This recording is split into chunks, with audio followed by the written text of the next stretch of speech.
Good evening, Shortcuts. Video 2 for Wednesday, January 17th. Priceless will go out at 9 p.m. As always, this is a full-on classic rock list.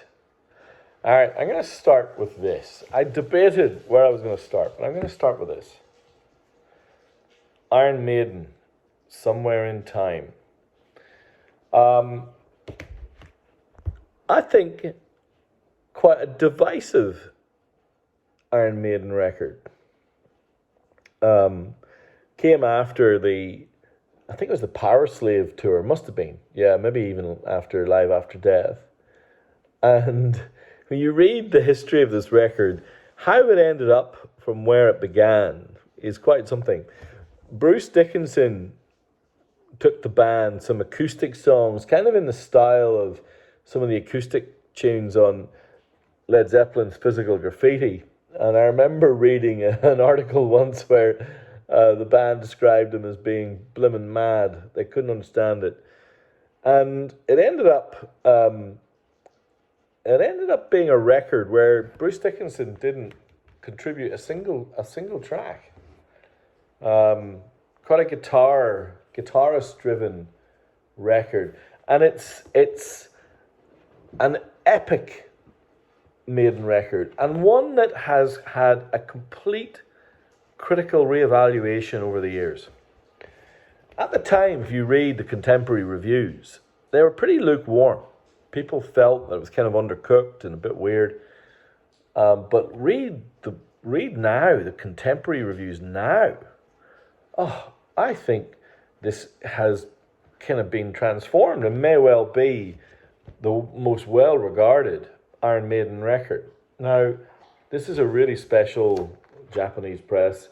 They did this. I think the Japanese loved Maiden, but they love this record in particular. This sleeve is incredible. There's Eddie with a smoking gun. If you read up on this, you will see that there are Easter eggs everywhere on this thing. And I'll give you a couple to kind of see. Can you see there, the time on the clock is 2 minutes to midnight. And those of you who know your Iron Maiden might recognize that. Or here, can you see that? Aces High Bar. Aces High. Probably maybe my favorite Iron Maiden song. And they're everywhere, all over the sleeve, are little clues. And part of what makes this such a special, because it's such a spectacular sleeve, it's like an extra wide box sleeve, because inside is this magazine. It is 20 odd pages, and I'll give you a couple of examples. It's also got the buyer's receipt in it. But it's just incredible full color photographs from the band at that time. Only ever released in this booklet in Japan. Now, unfortunately, the full package comes with an extra single and there's tattoos and all that kind of stuff. It doesn't have that. It has the inserts. It has the magazine. The magazine's incredible. It has the extra size box sleeve, but it also has a magnificent pressing. My gosh, it sounds great. So that's it was. I think it was still considered a Japanese first press. They just did a special edition. Here, I'll keep going. More reasons why the Japanese love Maiden. So this was only ever released in Japan until pretty recently. Iron Maiden Live +1. Now you might recognize that this is not Bruce Dickinson. This is Paul Dano, the original vocalist from Iron Maiden, and Iron Maiden Killers.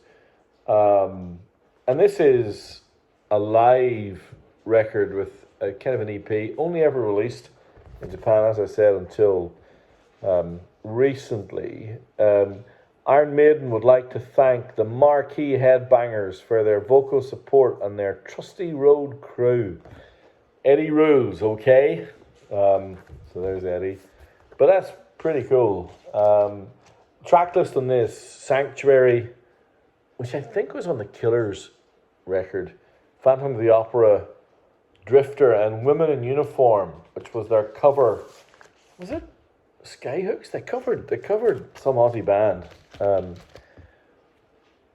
Couple of peachy Maiden records there. Now this, I had 2 copies of this at the fair today, and I've got one left. This is the legendary SOPO 100 Japanese pressing of Wish You Were Here. It's my go-to copy. It's utterly magnificent. It's perfect in every way. Balanced, quiet. What a record. What a pressing. Just, if you love that record and you're not happy with the pressing you've got, this one is incredible. And so is this. This is the Japanese first press of that Roger Waters Eagle Fest. That still sounds pretty awesome. The final cut. Wonderful sounding record. Normally this thing's really expensive, but I actually got it at a really good price. I'm going to keep the classic rock coming because I managed to find some really, really lovely pressings. This is a 1971 Led Zeppelin 3 in fantastic condition. Love how this record sounds. What can be said about Led Zeppelin 3? Now there's a couple here that are records I've never had before, where the Japanese, as is usual, had a bunch of extras, and in this case, I have them. So this is the Japanese first press of Ozzy's 3rd solo record, Bark at the Moon, and the first without Randy Rhoads when Jake E. Lee took over.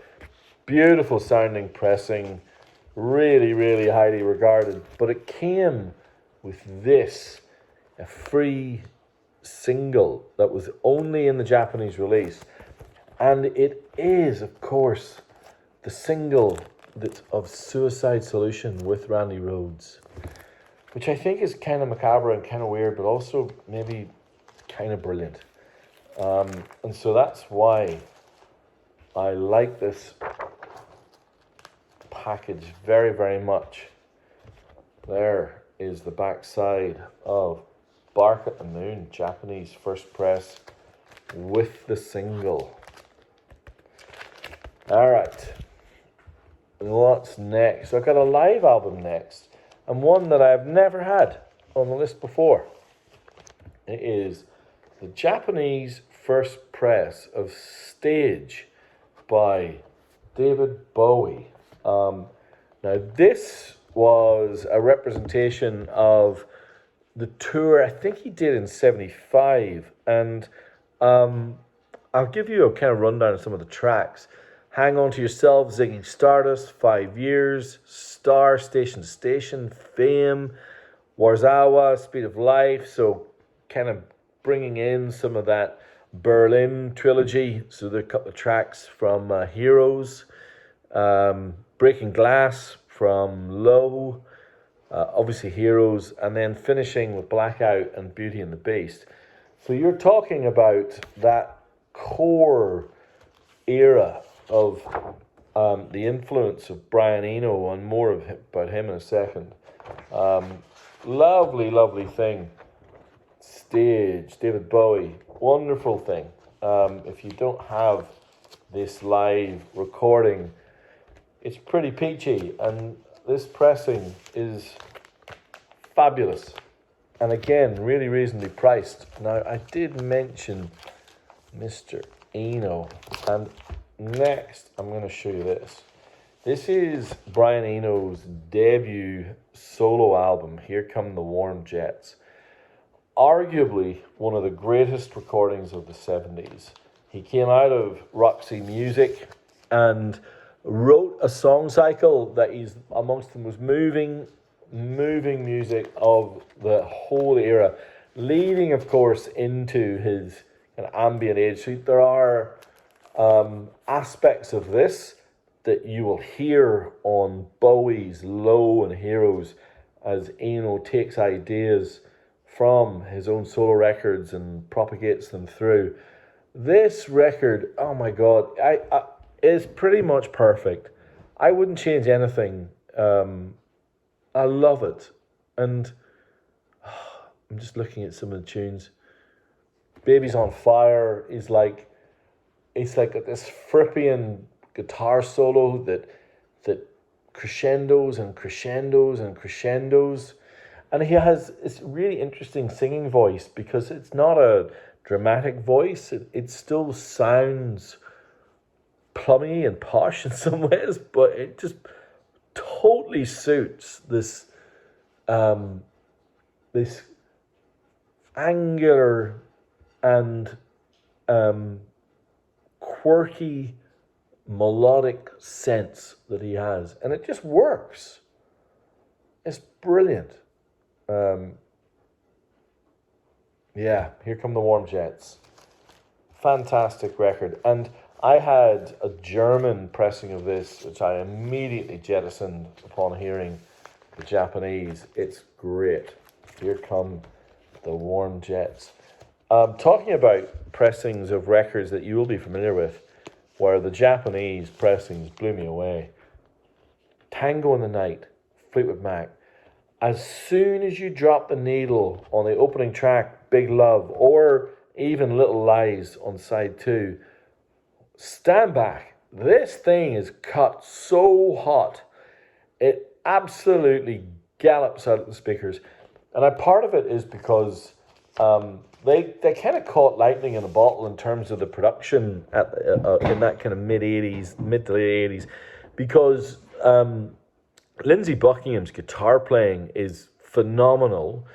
In some of the tunes kind of almost ignore Mick Fleetwood completely. I'm not even convinced he plays the instrumentation or plays the percussion on Big Love.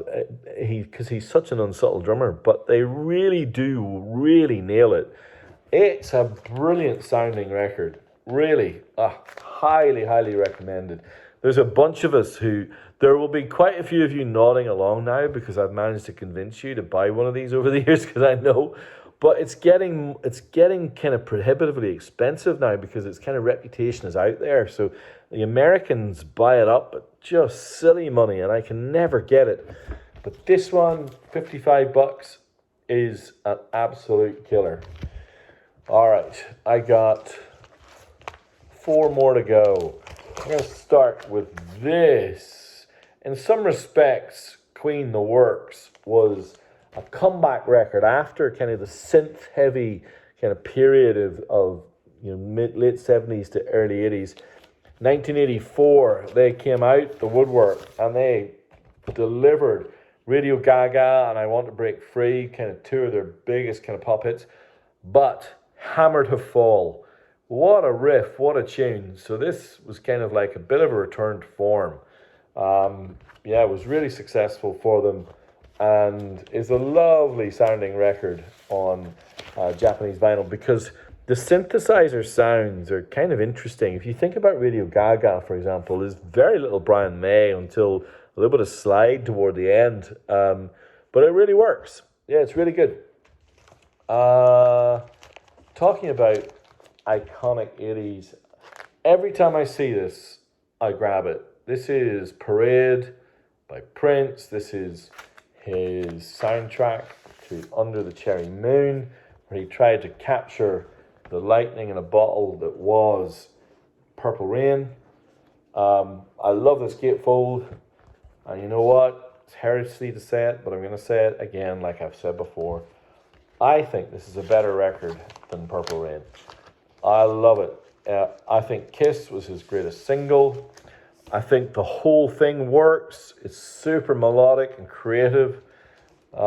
It's just a great record. Parade, Prince, and the Revolution. Okay, 2 to go. I'm gonna save that one to the end. This one I really like. This is a really interesting repress. This is the Rolling Stones debut album. Rolling Stones. If you listen to early pressings of this, pretty thin and kind of, I don't know, lacking, but you can hear that this is a band who are going places. Like, of course, the confidence was still there. Honest I Do, I Need You Baby, Now I've Got a Witness, which just about every kind of R&B band in the UK covered. Route 66, they galloped through it at, a hell of a pace. But what the Japanese did, which I believe it was 76, it was 1976, they made this super heavy slab of vinyl, full replica copy of the record. The label, the original sleeve, they completely replicated it. They added in a little booklet that I actually really like. I'm just going to show you. Really like it. See, it's got kind of like a see-through, like a window. Can you see that? So they made the booklet with little see-throughs and little gaps. It kind of goes almost the wrong way around. It's got discographies and all sorts in it. It's really cool, and I think they kind of ripped off. They kind of played on some of the press that was out at the time. Anyway, this thing sounds great. It was so powerful that I could have sworn it was mono when I played it, but it's not. It's stereo, and it's fabulous, and it's pretty rare and really well reviewed. You like your Stones? That one's a cracker. And I'm going to finish with this, just because Melissa and I still discuss going to see Leonard Cohen in the Entertainment Centre in about 2016, 2017. Look at that. Isn't that beautiful? This is Recent Songs by Leonard Cohen. The record he released after what was considered his debacle that he did with Phil Spector. And really lovely it is too. It's a return to kind of the psych folk that he was famous for. Right from the start, opening song, the guests, like all things, acoustic, sometimes bitter song, but so beautifully melodic. But the absolute crying out loud classic song on here is Came So Far for Beauty. Acoustic, just him and his voice with a subtle little guitar licks. It's great. I also really like The Gypsy's Wife on this. Recent Songs, Leonard Cohen. Very, very fine record. And that finishes our classic rock list. A quirky one it is. From Maiden to Zeppelin to the Stones to Leonard Cohen and Brian Eno and Prince and Fleetwood Mac. There you have it. Hopefully that was enjoyable to watch, and I look forward to talking to some of you. If you have any questions, if you ever want to ping me, hit me up on the email that's in the show, in the notes for this channel. And like or subscribe, leave me a comment. Let me know these things are worth my time doing. And I will speak to some of you on Wednesday. All right, bye.